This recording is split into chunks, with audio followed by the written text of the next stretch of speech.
Мээримдүү жана ырайымдуу Алла Тааланын аты менен баштаймын. Назарыңыздарда Манас телеканалында Куттуу Рамазан берүүсү жана аны алып барган жана модератордук кылган Уланбек Калмырза уулу. Ардактуу көрөрмандар, мына ошентип Куттуу Рамазан айына кирип келдик. Мен дагы учурдан пайдаланып баарыңыздардын Рамазан айы кут болсун. Ушул Рамазан айында кылган ибадаттар, жакшылыктар, хайыр хасанаттар, жардамдардын баардыгы кабыл болсун жана эселеп соопко ээ болсун деген ниеттемин. Ардактуу көрөрмандар, бүгүн биз ошол Рамазан айы, Куран айы деп атабыз. Рамазанда ушу Куран келген, биринчи сүрөлөр келген, аяттар келген. Анан ошол Рамазанда Куран окуйбуз, хатым окуйбуз, таравих намаздарын окуйбуз. Ошол деги эле Куран окуунун мааниси, маңызы кандай, канткенде ошол өзүбүзгө керектүү же максатына ылайык Куран окуйбуз деген темада бүгүн сухбат кылайлы деп жатабыз. Ал үчүн бизге Манас университетинин теология факультетинин деканы профессор доктор Хасан Айык агай келди. Агай кош келипсиз. Кош болдук. Жана ошондой эле котормочулук кызматта теология факультетинден кенже илимий кызматкер Шахмардан Орунбеков агай кош келипсиздер. Агай, сиздердин дагы учурдан пайдаланып кирип келген Рамазан айы кут болсун демекмин. Сиздерди да куттуктайм. Рахмат.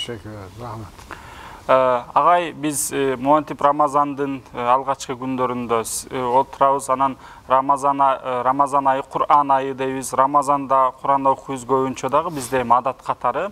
Анан бизде кыргыздарда дагы бар агай, мисалы Куран түшүрүү, хатым кылуу деп коет. Хатым түшүрүү деп коюп, бул Куранды толук окуу же башкаларга окутууну көбүрөөк түшүнүп келебиз да. Анан кийин өзгөчө бул Рамазан айындагы таравих намаздарда Куран хатым кылуу деген да бизде көбүрөөк бар. Анан деги эле сизге суроо бергим келип жатат. Биздин мусулман дүйнөсүндө, ислам дүйнөсүндө хатым окуу адаты кандай жана ошо хатым окуу кандай болуш керек? Ошол боюнча айтып берсеңиз. Hocam Ramazan'da Kur'an-ı Kerim'i okumak ve hatim-i şerif yapmak, yani hatim geleneği nasıl olmalı? O hakkında bilgi verebilir misiniz? Teşekkür ediyorum. Sağ olun. Malum bu Kur'an Hazreti Peygamber'e peyderpey inince Peygamberimizin vahiy katipleri var. Onlar yazıyorlar. Yılın her Ramazan ayında o güne kadar inen ayetler Peygamberimize okunuyor. Peygamberimiz de bunu dinliyor karşılıklı. İşin başlangıcı bu. Daha sonra Müslümanlar bunu güzel bir geleneğe dönüştürüyorlar. Ramazan'da o Hazreti Peygamber'in sünnetinden hareketle evlerde, camilerde Kur'an okunuyor. 30 gün Kur'an birer cüz, yani 30 cüz, her gün bir cüz okunarak Kur'an-ı Kerim baştan aşağı hatmediliyor. Hatim bitirmek demek zaten. Okuyup bitiriyorlar yani. Bu güzel gelenek işte sonuçta Kur'an'ı bizim dünyamıza, evimize, her tarafa sokuyor. Hatimle namaz kılınıyor, teravih kılınıyor. Bu da önemli bir durum. Sonuçta Kur'an camide, namazda, namazın süresi uzuyor, zaten uzuyor o namaz yani. Hatimle kılınıyor. Şimdi burada bilinmesi gereken şey şu. Hazreti Peygamber Kur'an okunduğu zaman o eve melekler gelir. Allah rahmet eder diyor. O yere diyelim. Yani ev diyemeyelim. Camide de olabilir, başka bir yerde de olabilir. Ayrıca Kur'an okunan ev ayrı, okunmayan ev ise harabe gibidir diyor. Yıkık harabeye benzer. Bundan hareketle anlıyoruz ki Kur'an okunduğu zaman sadece okunmuş olmuyor. Sözleri, lafızları tekrar edilmiyor. Ayrıca bir işlevi daha var. O da okuduğunu anlamak, anladığını yapmak, eyleme dönüştürmektir. Barımızga belgili болгондой эле ыйык Kur'an-ı Kerim az-azdan ayat-ayat, süre-süre olup bölünüp жалпысынан ошондой болуп түшкөн дейт да.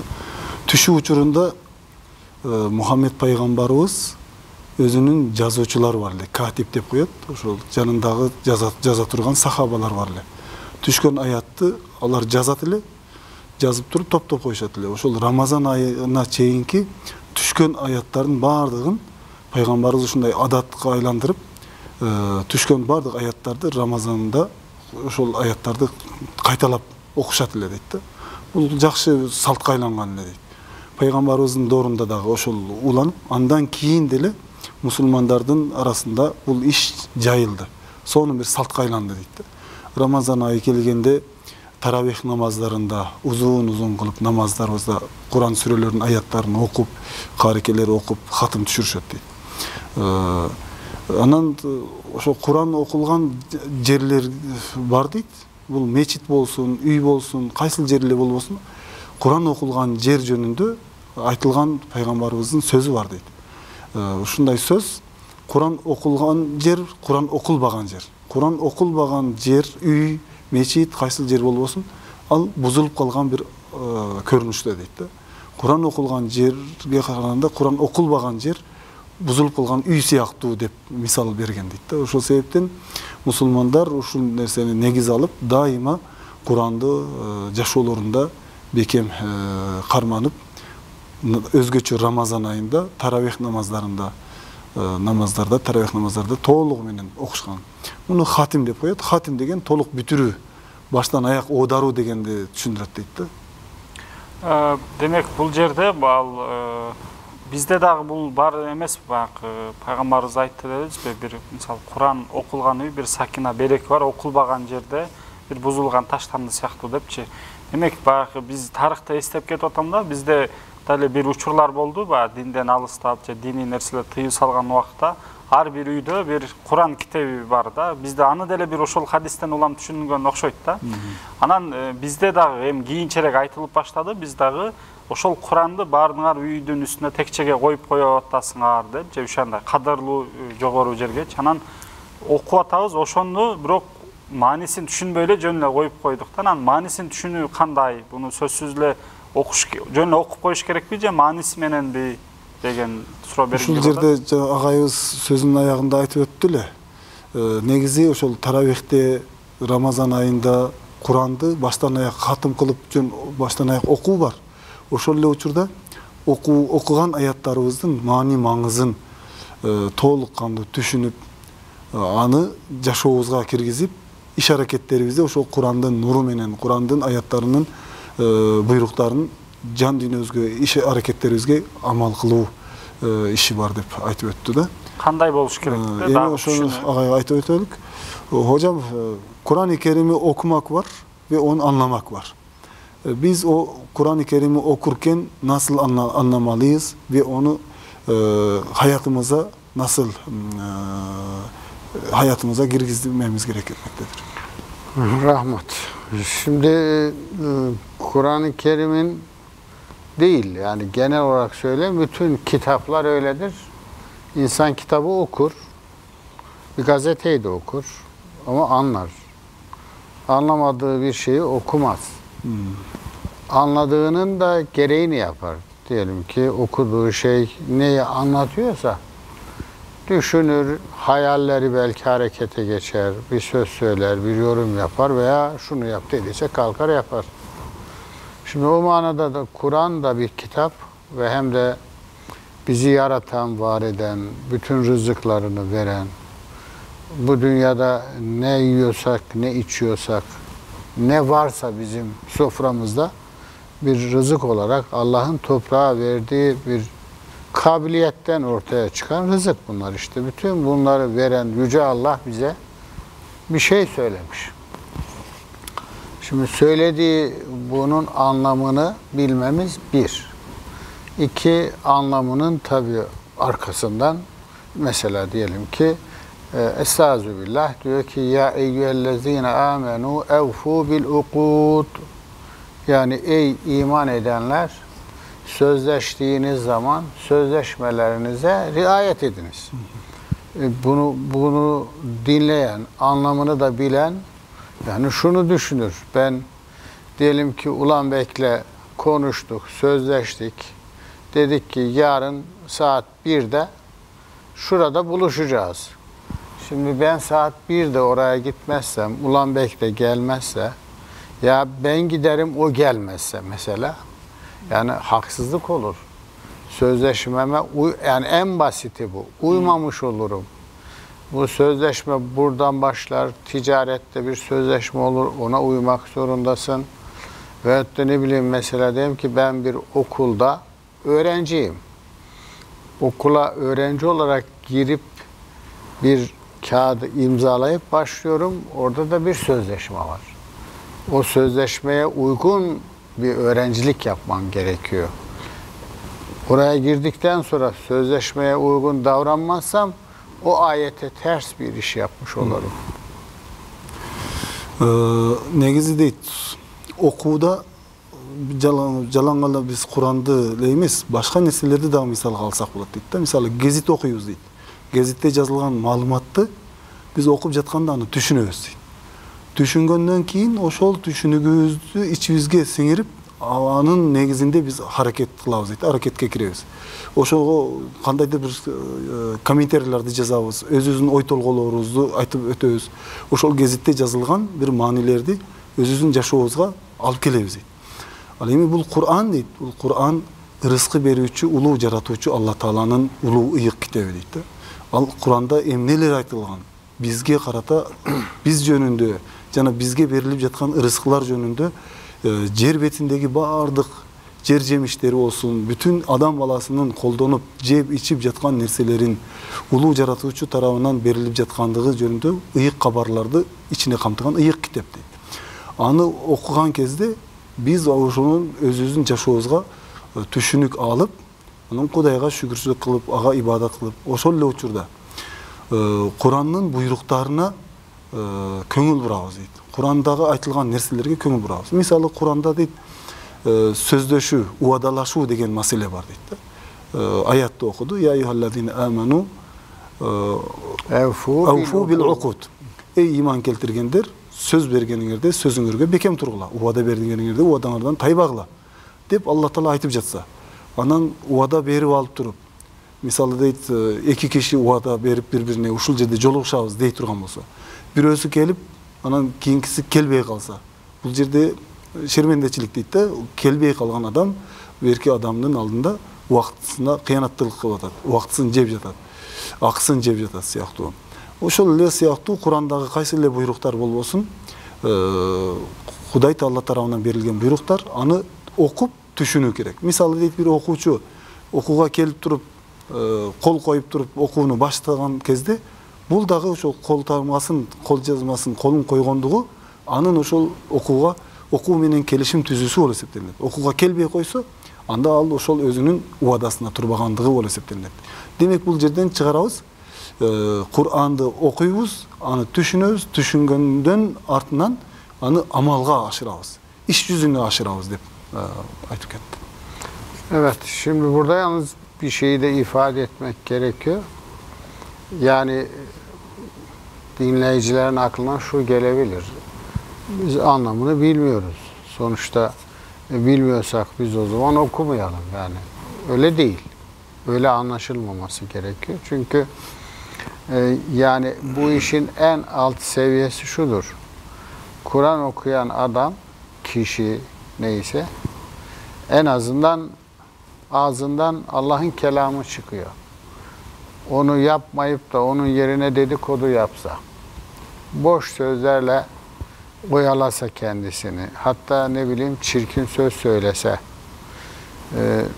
onunla mukayese edilmez. Elbette Kur'an okumak ondan çok çok çok daha önemli ve sevaptır. O bir. Ama bizim dediğimiz şey ikinci basamağı. Bir de şimdi işte okuyan kişi, çünkü evlerde hatim okunurken hocalar okuyorlar, onu dinleyenler var.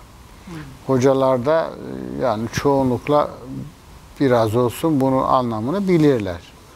O manada orada anlamından da biraz bahsederse, o da orada dinleyen kişilere bir anlam, bir mana, bir bilgi verir. Dinleyen de bu bilginin üzerine kalkar, hayatında bir uygulama yapabilir anlamına söylüyorum. Bu şekilde dediğim gibi anlaşılmasın yani. O zaman biz zaten Arapça bilmiyoruz. Anlamını da bilmiyoruz. Hiç okumayalım, bir işe yaramıyorsa böyle bir şey düşünülmesin. Söylediğimiz şey bu değil. Çünkü Kur'an-ı Kerim'in sadece okunması da önemlidir. O da sevaptır. Çünkü Allah'ın kelamıdır. Bu kelamı böyle bilip, böyle tanıyıp, bundan titreyen, huşu durumuna geçen birisi de sevap alır. Ağayыбыз şu sözünde uğuçularga kayırılıp, uğuçuların oyunda uşul nerse bolbosun deydi da. Kur'an'dı okugan kezdе biz eç nerse düşünböysök, anda biz kantip düşünötülek, Arapça bilbesek kantip düşünmegelek деген ойлор келип калышы мүмкүн дейт да бул сөздөрүбүздөн улам. Бул жерден мен аларга карата ушул жоопту айтат элем. Кур'анды окуу бул өзүнчө ибадат болуп эсептелинет. Аны түшүнбөсөң дагы ибадат болуп эсептелинет. Мисалы дейт, адам убактысын болбогон эле сөздөр менен алектенсе, Кур'ан окуганын ордуна ошол убактысында бирөөлөрдү жамандап, ушак айын кылып, же болбосом оозунан ар кандай бир сөгүнүп сагынуу, уят сөздөр чыгып, ушул сыяктуу нерселер менен оозун алектендирсе, бул жакшы эмес албетте. Бир жаман иш кылып жаткан болот. Анын ордуна Алланын сөзү болгон Кур'анды тилинен өткөрүп, жан дүйнөсүнөн өткөрүп, ушу Кур'андын тамгаларын окуп коюусу бул албетте жакшы иш болуп эсептелинет дейт да. Эми көбүнчө дейт, ошол үйлөрдө болсун, мечиттерде болсун, хатым шарифтерди, хатымды Кур'анды оодарууда, Кур'ан окууда имамдарыбыз, ошо Кур'анды окуй турган карыларыбыз окушат. Ошол окуп жаткан кезде алар аздыр көптүр Кур'андын маанисин билишет. Билген болгондугу үчүн ошол окуп жатканда угуучулар тарабына кичине бир түшүндүрмө берип, Кур'андын аяттарында эмнелер бизге карата айтылып жатат, бизге ушул Кур'ан аяттары эмнени бизге кабар берип жатат экендигинен кичине кыска бир маалымат берип кетсе, бул гүл үстүнө гүл болот деп атат да. Анын артынан негизи түшүнбөсө деле, Кур'анды эч нерсе түшүнбөсө деле, Кур'анга назар кылуу, Кур'анды кармап, Кур'анды жана Кур'анды окуу, Кур'анга болгон жан дили менен, ышкы менен, ыхластуулугу менен ошол Кур'анды сүйсө, окуй албаса дагы типтиктеп анын тамгаларын көздөн өткөрө турмусу, ыхласы менен, хушуу менен Кур'анга болгон берилүүсүн көрсөтсө, бул дагы сооп болуп жазылып турат мусулман киши үчүн дейт. Бул жерде демек эки тарабы менен бар экен да. Анан бизде дагы хадистерде айтылат эмес, мисалы Кур'анды түшүнбөй деле окуса, окуганды үйрөнсө ага сооп берилет депчи. Анан башка диндерде жок болуш керек, биздин гана ошол Кур'анды окуп, Кур'ан жарыштары болот, аябайчы, Кур'ан окуу жарыштары. Анан Кур'анды кооз окуу жарыштары болот. Анан биз тарыхта деле, азыркы заманда деле көп угуп калып жүрөбүз. Такыр арабча билбеген, Кур'анды түшүнбөсө деле, бул ошонун Кур'андын баягы үнүнөн, Кур'андын окулган, кооз окулганына, көркөм окулганын угуп, жүрөгү жибип, бул исламды кабыл алган нерселер дагы угуп жүрөбүз да, негизичи. Анан ушун менен бирге эле анын маңызын дагы айтып кетти да. Мунун ушул сырткы баягы үндүк жактан, кооз окуу жакы менен анан ички мазмунун байланышын кантип айтсак болот? Ошону айтсаңыз. Hocam, bildiğimiz gibi Kur'an-ı Kerim'i okumakta güzel sesler var, güzel okumak var. Ve bizim Türkiye'de de yapılıyor. Evet, yarışmalar var, musabakalar, hafızlar anlamasa bile onu güzel okuyabilir, tecvidiyle, tertiliyle okuyor. Bu güzel okumakla anlamın ortasındaki herhangi bir sır nedir yani o hakkında?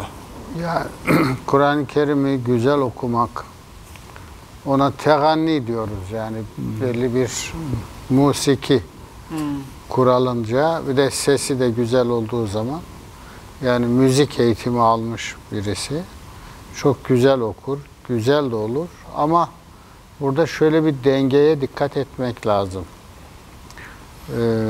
Kur'an-ı Kerim'i güzel okumak, ses de güzel. Bir de musiki kurallarına göre, notalara göre okuyorsun. Dinleyenler de bundan anlamından ziyade müziğine, sesin hoş gelen tarafına kendilerini veriyorlar. Hani elbette bu da dediğim gibi bir çirkin söz dinlemekten, birisinin çok anlamsız, bir takım biz çılgısız deriz mesela. Böyle sözleriyle oluşmuş şarkısını bilmem nesini dinlemektense böyle Kur'an dinlemek daha iyi. Ama bu İslam ülkelerinde zaman zaman olmuş, şu anda da oluyor.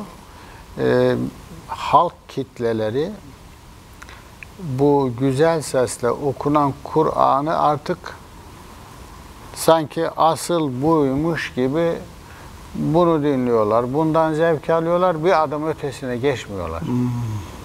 Bir de şimdi bunlara böyle güzel okuduğu için halk böyle hafızları seviyor, para veriyor, iltifat ediyor ve bununla para da kazanıyorlar. Böylece bir meslek doğuyor. Güzel Kur'an okuyan ama davranışları, amelleri salih amel olmayan böyle sıradan güzel sesli insanlar doğuyor. Halk da bunları seviyor. Bunları örnek olarak biliyor. Bunları hoca olarak, asıl hoca budur diyor mesela.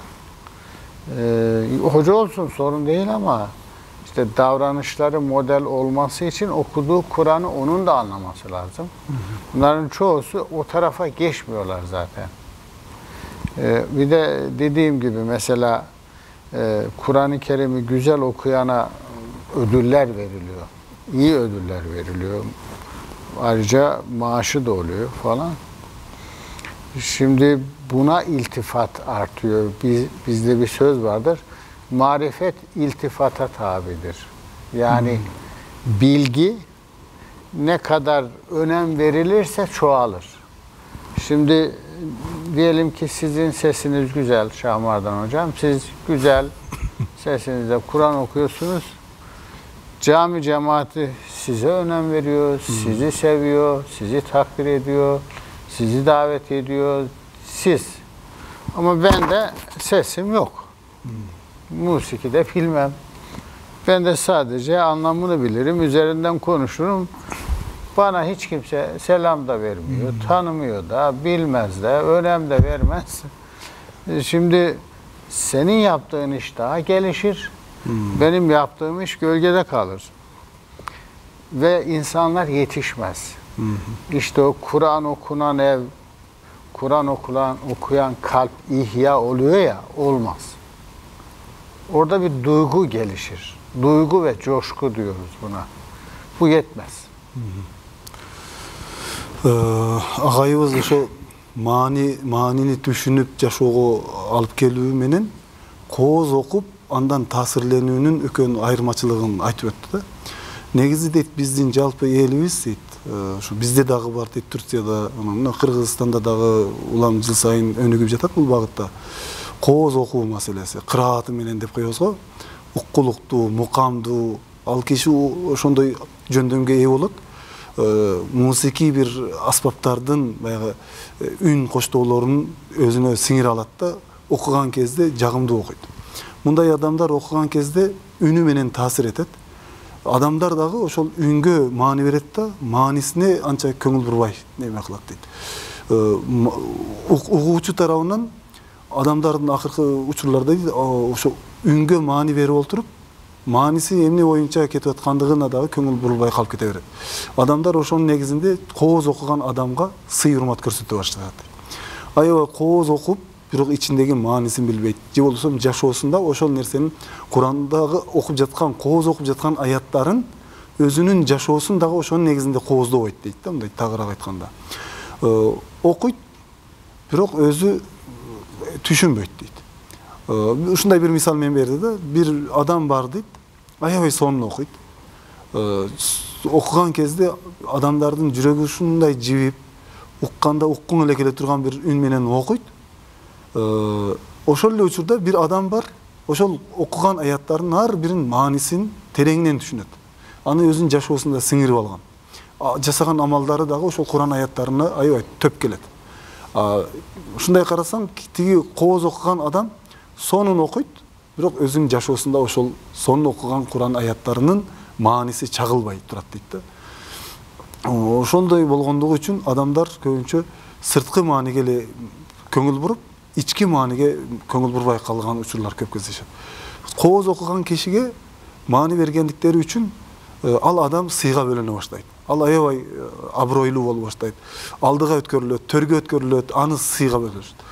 Берки маани маңызын аябай сонун түшүнгөнү менен кооз окуй албагандыгы үчүн ал көңүлгө алынбай калып кетет дейт да. Көлөкөдө калып кетет. Берки кооз окуган адамга ар түрдүү дүйнөлүк баягы белек бекчектер дагы берилет.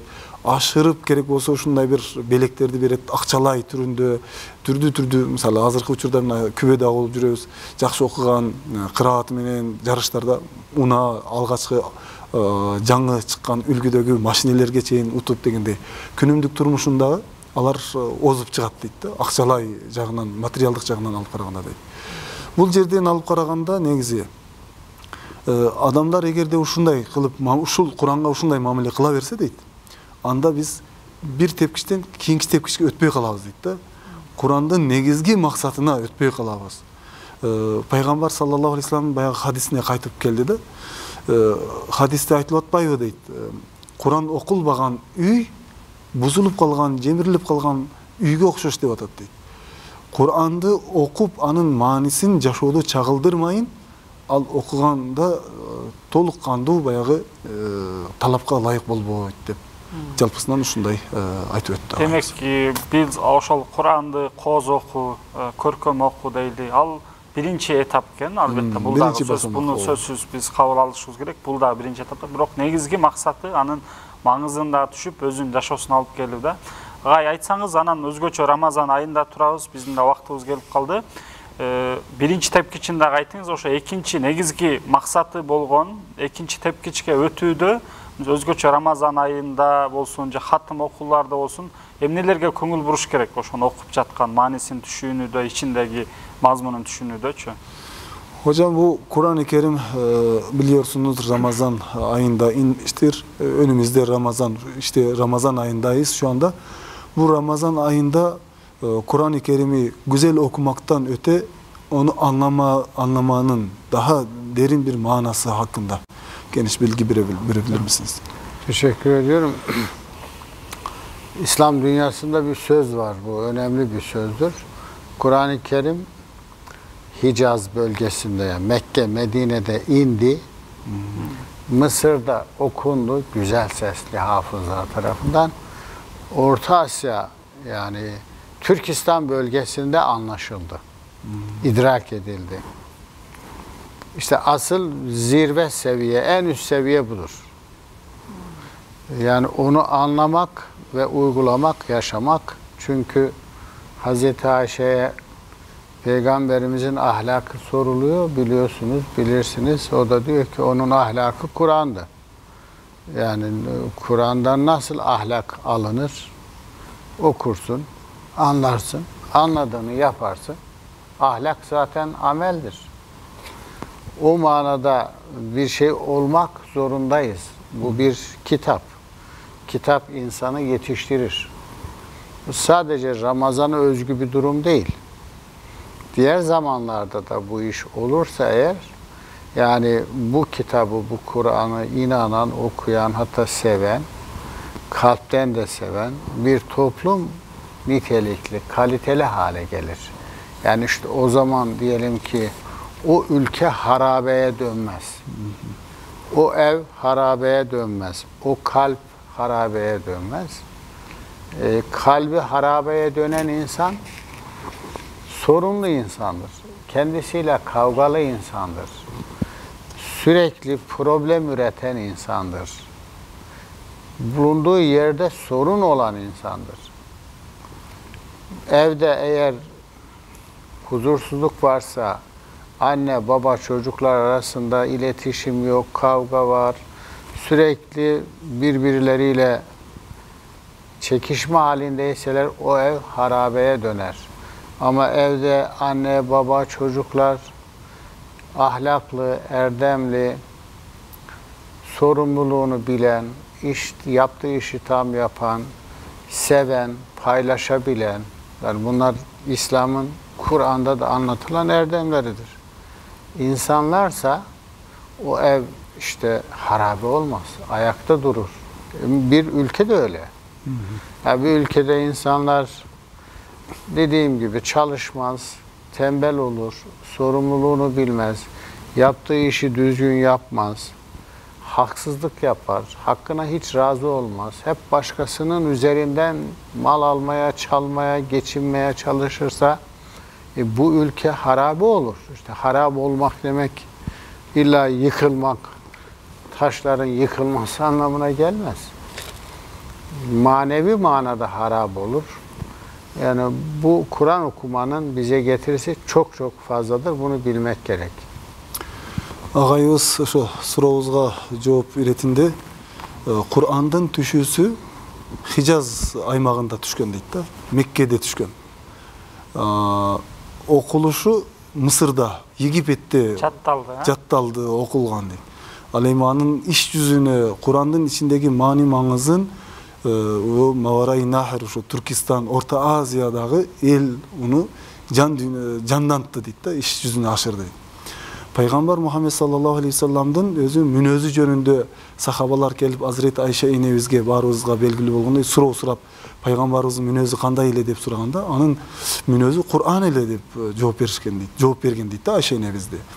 Чындыгында Мухаммед пайгамбарыбыз ошол мүнөзү Кур'ан эле, Кур'андагы бардык аяттарды өзүнүн жан дүйнөсүнө сиңирип, жашоосунда ошону ишке ашырган. Негизи эле Кур'анды бекем карманып жашаган киши кулк мүнөзү өзгөрүп, кулк мүнөзү бийик туу чокуга чыгып, адамдарга жасаган мамилеси өзгөрүп, адамдардын акыл укугуна аяр мамиле жасап, жашоосун ошонун негизинде алып барыш керек. Мына хадисте айтылган харап деп айтылып атпайбы? Ким кайсы жерде Кур'ан окулбаса, кайсы үйдө Кур'ан окулбаса, ал үй бузулуп калган үй, жемирилип калган, бузулуп калган үй деп мисал берип атпайбы дейт. Bir kişi eğer Kur'an okubay koysa, Kur'an'a amal kılbay koygan olsa, anın jürögü harap deyit da, jürögü buzulgan deyit. Bir өлköde adamlar, oşo өлkönün içinde өлkö Kur'an'a mani vermese, oşo өлkö özü buzulup kalgan deyit da. Emi misal berip atat, oşo buzulup kalgan bir adamdın misalını alat.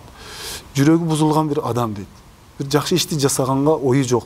Jalan jasasa jamandık jasayt. Buzukluk işleri jasayt. Adiletsizlik kılat, zulumduk kılat.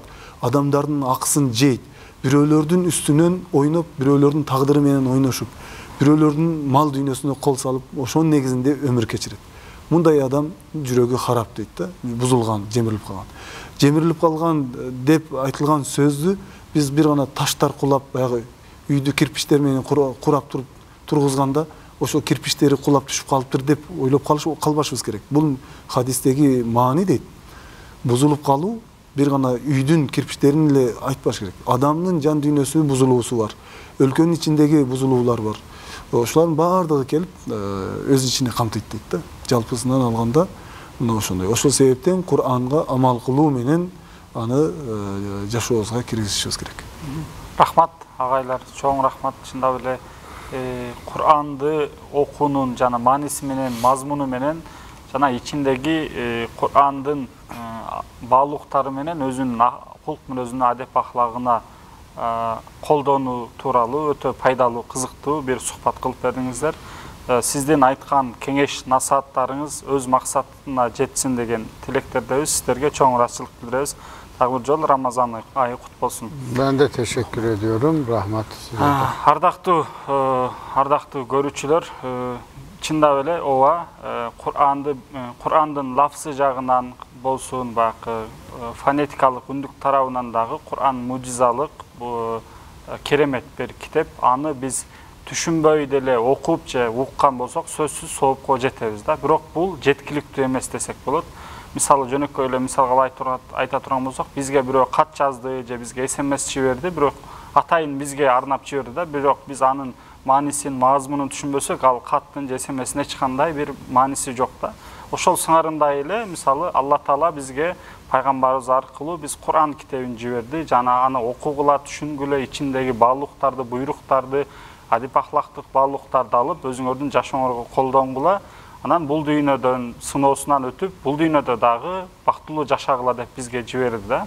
Ошондуктан дагы биз мүмкүн болушунча аны Куранды окуганга, аны окуу менен эле чектелбестен анын маанисин, мазмунун түшүнгөнгө аракет кылышыбыз керек. Азыркы учурда бүгүнкү күндө келген турган болсок деле Курандын котормолору бар, тафсирин керек болсо котормолору толтура чыкты. Биз түшүнгөн тилдерде жок дегенде ошол котормолордон, ошол тафсирлерден дагы Курандын маанисин, мазмунун ичиндегин окусак дагы өзүбүзгө пайдалуу болот. Анткени ошонун натыйжасында Куран культурабыз өнүгөт да. Мисалы Куран ичинде толтура нерсе бар да, адеп ахлактар бар, ибадат негизи бар, кыссалар бар, башка буйруктар бар. Кайсыл жерде кете тургандыгын дагы биз бир мусулман үчүн дагы сөз керектүү нерсе да. Себеби биздин китеп болгондон кийин биздин ал китептин ичиндеги мазмуну, ичиндегилер тууралуу сөзсүз маалымат алышыбыз керек да. Кудай таалам ушул Рамазан айында бул өзгөчө шанс, мүмкүнчүлүк, ошо Рамазан айында мүмкүнчүлүк билип Куран окуганды үйрөнөйлү. Аны менен бирге дагы ошол агайда жогоруда айтып өттү, окуган менен биргеликте ошол Курандын маанисин билген устаздардан да угуп, тафсирин, маанисин менен үйрөнүүнү насип кылсын. Жана ошол Куранды менен жашаган анын баалуулуктарын дагы кийинки урпактарга алып кеткен түшүнүктүү бир мусулман кылсын деген аруу тилектер менен бүгүнкү берүүнү жыйынтыктайбыз. Алып баруучулук кызматта Уланбек Калмырзаалы болдум. Эмки берүүлөрдөн көрүшкөнчө сак саламатта туруңуздар.